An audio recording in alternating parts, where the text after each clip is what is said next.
दुनिया की हर बेटी अपने पापा के लिए परी ही कहलाती है, लेकिन आज के समय में पापा की परी लड़कियों पर कटाक्ष के रूप में इस्तेमाल किया जाने वाला शब्द बन चुका है। यह कहानी एक बाप बेटी की कहानी है। वह अपने मम्मी पापा के साथ शहर के एक किराए के घर में रहती थी। बचपन से ही जाह्नवी के पिता ने उसे परी की तरह पाला था। जाह्नवी अपने माँ बाप की इकलौती बेटी है। उसके पिता अपनी बेटी को क्रिकेटर बनाना चाहते हैं, इसीलिए उन्होंने जाह्नवी का एडमिशन एक क्रिकेट एकेडमी में करवाया। लेकिन जब भी जाह्नवी क्रिकेट खेलने अपने घर से जाती तो उसके मोहल्ले के लड़के उसे ताने मारते। ज़्यादातर लड़कों का कहना था कि क्रिकेट तो केवल लड़कों का खेल है, भला इसमें ये पापा की परी क्या करेगी। लेकिन जाह्नवी का उद्देश्य साफ था, वह अपने पापा का सपना पूरा करना चाहती थी।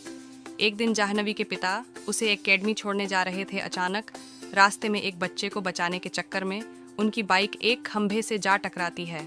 खंभे से टकराते ही जाह्नवी उछलकर दूर जा गिरती है, लेकिन उसके पिता के सिर में गहरी चोट आ जाती है, जिससे वह बेहोश हो जाते हैं। जाह्नवी सड़क पर अपने पिता को अस्पताल ले जाने के लिए जोर जोर से आवाज़ लगाती है। उसकी आवाज़ सुनते ही आसपास मौजूद कुछ लोग उसकी मदद करने पहुंच जाते हैं। जाह्नवी के पिता को सरकारी अस्पताल लाया जाता है।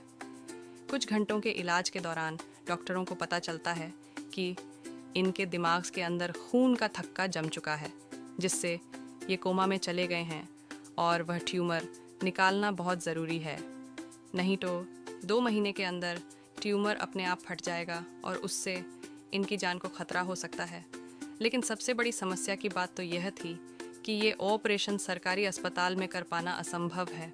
इसके लिए कई देशों के डॉक्टर्स बुलाने होंगे, जिनका खर्चा लगभग 1 करोड़ रुपया होगा, जिसका इंतज़ाम कर पाना जाह्नवी के बस में नहीं था। जाह्नवी की माँ अस्पताल पहुँचते ही अपने पति की हालत देखकर सदमे में पहुँच जाती है। जाह्नवी अकेली पड़ चुकी थी। उसने अपने कई रिश्तेदारों को पैसे के लिए फ़ोन किया, लेकिन एक सामान्य परिवार में इतनी बड़ी राशि जुटा पाना मुश्किल होता है।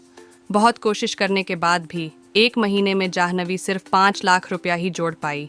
जाह्नवी हताश हो चुकी थी। उसे समझ ही नहीं आ रहा था कि कैसे वह बाकी के 95 लाख रुपये की व्यवस्था करे। जाह्नवी ने पैसों के लिए अपने दोस्तों को फ़ोन किया, तभी उसे एक लड़की ने सोशल मीडिया से मदद मांगने की सलाह दी। जाह्नवी को अपनी दोस्त की सलाह अच्छी लगी, इसलिए उसने अपना एक सोशल मीडिया अकाउंट बनाया, जिसके माध्यम से उसने अपने पिता की कई वीडियो बनाकर अपलोड कर दिया। लेकिन कई वीडियो डालने के बावजूद भी जाह्नवी के वीडियो बहुत कम लोगों तक पहुंच रहे थे। धीरे धीरे समय गुजर रहा था। जाह्नवी को सोशल मीडिया से भी निराशा हाथ लगने लगी, तो उसने अपने पापा का पोस्टर बनाकर सड़क पर दिखाना शुरू कर दिया, जिससे कई लोग उसके पास आकर कुछ पैसे देने लगे हैं।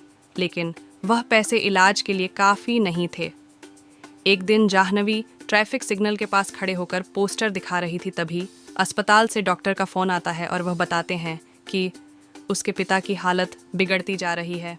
5 दिनों के अंदर यदि ऑपरेशन नहीं किया गया तो ट्यूमर फट जाएगा। जाह्नवी पोस्टर फेंककर अस्पताल की ओर भागती है, लेकिन वह एक कार से टकराकर गिर जाती है, जिस वजह से वह बेहोश हो जाती है। कार का मालिक जाह्नवी को अपनी कार में बैठाकर अस्पताल लाता है। अस्पताल में जाह्नवी होश में आते ही अपने पापा के पास जाने की जिद करती है। कार मालिक को जैसे ही पता चलता है कि जाह्नवी के पिता कोमा में है, वह तुरंत उसे अपने साथ लेकर उसी हॉस्पिटल में पहुंच जाते हैं, जहां उसके पिता भर्ती है। जाह्नवी डॉक्टर के पास पहुंचकर अपने पिता की जान बचाने की भीख मांगने लगती है। दरअसल उसे समझ में आ चुका था कि वह 5 दिनों के अंदर इतने पैसों का इंतज़ाम नहीं कर पाएगी। कार मालिक को जैसे ही जाह्नवी के हालात का पता चलता है, वह तुरंत उसका पोस्टर अपने सोशल मीडिया अकाउंट से शेयर करके वहां से चला जाता है। उनके जाते ही जाह्नवी के खाते में रुपयों की बरसात होने लगती है। दरअसल कार मालिक एक सोशल मीडिया स्टार था और उसके करोड़ों फॉलोअर्स की वजह से जाह्नवी के पास 1 करोड़ रुपया से ज़्यादा राशि इकट्ठी हो चुकी थी। जैसे ही जाह्नवी को पता चलता है कि उसके खाते में उसके पिता के ऑपरेशन के पैसे आ चुके हैं, वह खुशी से उछल पड़ती है और डॉक्टर के पास जाकर अपने पिता का ऑपरेशन शुरू करने को कहती है। डॉक्टर पैसे मिलते ही जाह्नवी के पिता को ऑपरेशन वार्ड में ले जाकर ऑपरेशन प्रक्रिया शुरू कर देते हैं। 6 घंटे के बाद डॉक्टर्स के सफल ऑपरेशन के द्वारा ट्यूमर बाहर निकाल दिया जाता है। 24 घंटे बेहोश रहने के बाद जैसे ही जाह्नवी के पिता को होश आता है, वह सबसे पहले अपनी बेटी के बारे में पूछते हैं। जाह्नवी अपने पिता को होश में देखते ही उनसे लिपट जाती है और रोने लगती है। जाह्नवी के पिता को जैसे ही यह बात पता चलती है कि उनकी प्यारी सी परी ने ही उन्हें बचाने के लिए असंभव को संभव कर दिखाया, उन्हें अपनी बेटी पर गर्व होता है। जाह्नवी ने साबित कर दिया था कि वह सच में अपने पापा की परी ही है, जिसने अपने प्रयास से पिता को नया जीवन दान दे दिया। दोस्तों, हर बेटी अपने पिता के लिए परी ही होती है, इसलिए व्यंग्य कमेंट करके उनका मजाक न उड़ाएं।